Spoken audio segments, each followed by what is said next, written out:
세바시에 출연하신 야나두의 김민철 대표님의 강연을 들어보면은요, 야나두 온라인 강의에 등록을 해서 그것을 끝까지 완강을 하시는 분들이 10%밖에 되지 않는다고 합니다. 근데 더 놀라운 사실은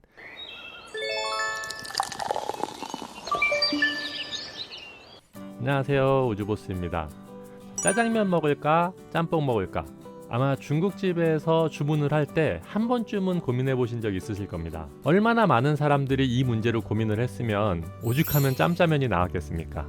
이렇게 두 가지 메뉴 중에서 하나를 고르는 것도 쉽지 않은 것이 바로 인간의 선택입니다.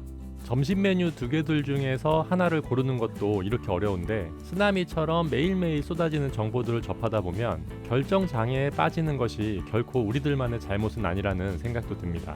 워낙 급변하는 시대를 살고 있다 보니까 배워야 될 것도 많아지고 강의들도 굉장히 넘쳐납니다. 우리의 고민은 여기서 또 시작이 되는데요. 남 같아서는 이것저것 다 배우고 싶은데 시간과 비용의 문제가 생기고, 그렇다고 안 배우자니 또 나만 뒤처지는 것 같고, 이런 고민들 아마 해보셨을 거예요. 어떤 강좌가 좋은 강좌이고 어떤 강좌에 비용을 투자해야 될지를 고르는 것도 역시 만만치 않은 작업입니다. 배워야 할지 말아야 될지에 대한 고민의 순간도 오지만, 교묘하게 심리를 건드리는 좀 자극적인 마케팅 멘트들과 선착순 마감 임박이라는 그런 문구들 때문에 우리는 또 지갑을 열게 됩니다. 이렇게 하면서 강의에 비용을 많이 투자하시는 분들이 상당히 많으실 거예요. 물론 끊임없이 배움을 위해서 투자하는 것은요, 정말 박수받아 마땅한 일입니다. 오히려 적극 권장하고 배워야 될 마인드이죠. 그런데 문제가 되는 것은 우리가 이렇게 배움에 비용을 투자하고 나서 우리가 원하는 목표까지 도달이 되기 전에 또 흐지부지해져가지고 중간에 포기하는 경우들이 워낙 많다라는 거예요. 처음 시작할 때에 굉장히 그 굳은 결의와 각오는 온데간데 없이 사라져버리게 됩니다. 그러다 보면 배움에 대한 비용 투자는 굉장히 커지는데, 정작 본인 스스로는 제자리에 머물러 있는 경우가 또 상당히 많이 있을 겁니다. 제가 안양에서 성인 외국어 학원을 운영을 했었는데요. 한 달에 한 번씩 등록을 하는 단과반도 있지만 1년 과정을 묶어서 등록하는 장기 프로그램도 있습니다. 외국어 회화라는 것이 한두 달 해가지고 그렇게 크게 효과를 보기가 쉽지 않기 때문에 기초과정서부터 원어민 고급 회화반까지 1년 과정을 프로그램으로 묶어서 등록을 하시는 거예요. 아무래도 1년치 수강료를 한꺼번에 내는 거다 보니까 비용이 적지 않은 비용인데요. 이 과정을 등록하시고 나서 첫 달에 한 두세 번 정도 수업에 나오시다가 그러고 나서 종적을 감춰버리시는 분들이 상당히 많습니다. 중간에 수강 동료 차원에서 연락을 드리면 이제 나오겠다라는 말씀은 하시는데, 그리고 또 몇 달간은 또 함흥차사세요. 결국 수강 유효 기간이 거의 끝나간다는 안내 문자를 드릴 때쯤 되면 그때 이제 연락을 주셔서 개인 사정상 수업을 잘 못 들으니까는 기간을 조금만 더 연장해 달라고 말씀들을 하시죠. 그럼 또 저희는 기간을 연장을 해드립니다. 그런데 결국 그 기간의 데드라인까지 가서도 학원에 한 번도 나오시지 않으시고 결국 그 비싼 고가의 수강료를 저에게 그냥 기부해 주시는 그런 고마우신 분들이 많으셨어요. 세바시에 출연하신 야나두의 김민철 대표님의 강연을 들어보면은요, 야나두 온라인 강의에 등록을 해서 그것을 끝까지 완강을 하시는 분들이 10%밖에 되지 않는다고 합니다. 근데 더 놀라운 사실은 한 번도 아예 강의를 열어보지 않으신 분들이 20%나 된다고 해요. 등록을 하시고 나서 클릭 몇 번만 하셔도 들을 수 있는 강의인데, 그런 강의조차 20% 정도에 되는 사람들이 한 번도 강의를 안 열어봤다고 하면 실제로 오프라인 학원처럼 와가지고 수업을 들어야 되는 데는 그 출석률이 어떠실지 여러분 아마 짐작이 되실 겁니다. 믿기 어려우시겠지만 수강료 등록을 할 때 오시고 그 뒤로 학원을 한 번도 안 나오시는 분들도 꽤 많으세요. 자, 그럼 우리가 어떻게 해야 이렇게 비효율적인 강의비의 지출을 줄이고 꼭 필요한 강의에 투자를 하고, 투자한 것에 대해서는 그 이상의 가치를 뽑아낼 수 있도록 우리가 개선을 할 수 있을까요? 제가 나름대로의 노하우를 알려드리겠습니다. 먼저 내가 배우고 싶은 것이 생기면은요, 그게 일시적인 관심에 의해서 생긴 것인지 아니면 내가 꾸준히 지속적으로 배울 수 있을 것인지를 여러분들이 한번 판단을 해보셔야 돼요. 그 판단을 하기에 가장 좋은 강의와 자료들이 바로 유튜브와 온라인에 있는 무료 강의와 무료 자료들입니다. 뭐든지 배울 때에는 순서가 있겠죠. 처음에는 기초 단계부터 차근차근 공부를 하게 되어져 있습니다. 그런데 너무 감사하게도 내가 어떤 거를 배우고자 하더라도 기초적인 수준의 단계는요, 유튜브에 있는 온라인 강의나 아니면은 온라인 서칭을 하면서 찾는 자료들만으로도 충분히 배우실 수가 있습니다.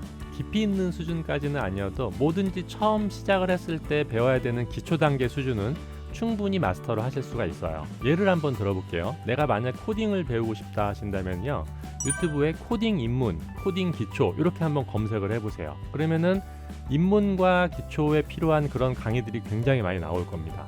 마찬가지로 내가 노션에 대해서 좀 공부를 하고 싶어요. 그러면 노션 기초, 노션 입문 이런 식으로 검색을 해보셔도 마찬가지입니다. 굳이 처음부터 비용을 들이지 않고 일단은 이런 자료들 가지고서 먼저 본인이 공부를 하고 입문을 해보시는 거예요. 이렇게 공부를 하면서 기초 과정을 쌓아 나가시다 보면은요, 내가 중간에 포기를 하는지 아니면 흥미를 느껴가지고 계속해서 공부를 하는지를 본인 스스로가 발견할 수가 있습니다. 만약에 중간에 흥미를 잃어버려가지고 포기하시게 된다면요, 수강료를 처음부터 내고 배우셨다 하더라도 중간에 포기하실 확률이 높아요. 어떤 분들은 또 이런 말씀도 하세요. 무료로 배우다 보면 공짜이기 때문에 내가 손해볼 것이 없어서 중간에 쉽게 포기하게 된다라는 말씀도 하시고, 그렇기 때문에 돈을 내고 배워야만 본전 생각에 열심히 배운다라고 말씀들을 하시거든요. 그런데 앞서 말씀드렸던 것처럼 제가 학원을 운영했을 때의 경험이라든지 아니면 야나두의 김민철 대표님이 언급했었던 온라인 강의 수강생들의 강의 오픈율을 보더라도 꼭 그렇지 않다는 걸 우리가 알 수 있습니다. 만약 여러분들께서 유튜브에 있는 영상들을 가지고 기초 공부를 하시면서 두세 달 이상 지속적으로 공부를 할 수 있다면 그때는 오케이입니다.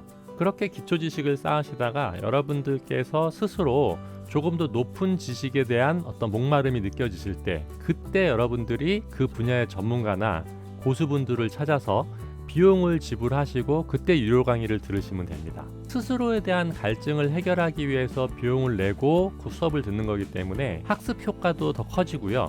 또 실제 내가 투자한 비용 이상의 가치를 뽑아 먹을 수 있는 확률이 굉장히 더 높아지는 겁니다. 아무리 수준 높은 전문가에게 내가 무언가를 배운다 하더라도요, 처음 시작할 때는 입문 기초 단계부터 배우기 마련입니다. 어떤 운동을 배우더라도 처음에는 기초 체력부터 쌓고 그 다음에 기본 자세나 기본 스텝부터 배우게 돼 있어요. 그렇기 때문에 처음에 시작하실 때부터 비용을 많이 들이는 것보다는 유튜브나 온라인에서 여러분들이 얻을 수 있는 기초 자료라든지 무료 콘텐츠들로 먼저 한번 입문을 해보시기 바랍니다. 내가 실패하지 않고 효율적으로 배움에 비용을 투자하는 방법. 첫 번째, 배우고 싶은 게 생기면 유튜브나 온라인 서칭을 통해서 무료 영상, 무료 자료들을 가지고 먼저 입문을 해본다. 두 번째, 관련 도서 한두 권 정도를 구매를 해서 일단 정독을 해본다. 세 번째, 내가 흥미를 가지고 계속 지속해서 공부를 하고 있는지 아니면 나도 모르게 중간에 포기를 했는지 스스로 한번 체크를 해본다. 네 번째, 기초 수준까지는 그런 무료 자료들과 강의로 어느 정도 마스터를 해본다. 자, 그리고 마지막 다섯 번째에서 여러분들 스스로가 더 높은 수준의 지식을 쌓는 거에 대한 갈증이 느껴졌을 때, 그때 바로 비용을 지불하고 강의를 선택한다 입니다. 저는 주로 이런 방법으로 뭔가 배움에 투자를 하고 있고요. 이것이 바로 실패하지 않고 내가 투자한 비용에 대한 그 가치를 충분히 뽑아먹을 수 있는 가장 효율적인 방법이라고 생각합니다. 얼음 위에 서서 앞으로 나아가는 기본 동작을 배우기 위해서 우리가 김연아 선수에게 고액 과외를 배우실 필요가 없습니다. 그런 정도의 스케이팅 입문이라고 한다면 우리가 잠실 아이스링크에 가서 제법 잘 타는 초등학생들에게 배워도 되지 않을까요? 많은 강의료를 내고 많이 배운다고 해서 좋은 것이 아니고요, 효율적으로 배우는 것이 바로 좋은 겁니다.